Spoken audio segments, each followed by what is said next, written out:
In this video, I will show you how to embed a form on your web page in 6 easy steps. Keep watching. For the purpose of this tutorial, I will be embedding the form on a popular website platform called Wix.com. Let's begin. Step 1.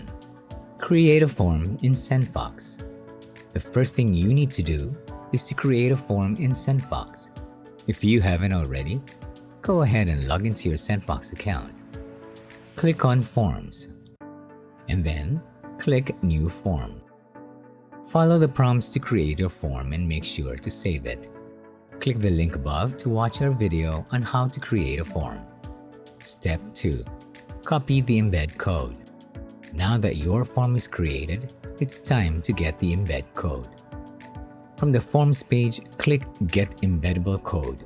Then, click Copy Code. Step 3. Go to your website editor. Log into your website account and open the website editor. Navigate to the page where you want to add the form and click Add Section. Next, let's add an HTML element. Depending on your website platform, what you need to add is a container that allows you to embed an HTML code. In my case, I'll choose this one, Embed HTML. Step 4. Paste the embed code into the HTML element. With the HTML element added to your page, click Enter Code to open the settings.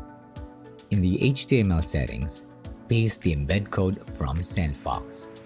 Click Apply to save the changes. Step 5.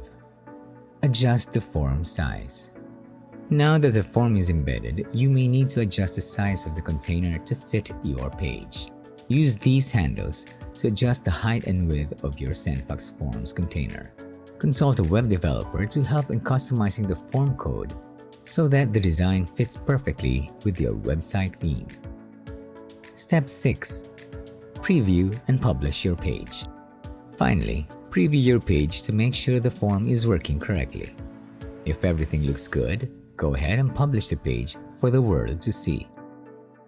And that's it. If you have any questions, you can send an email to originals@appsumo.com or leave a comment below. Don't forget to subscribe to our channel for more tutorials on SendFox. Thanks for watching. I'll see you in the next video.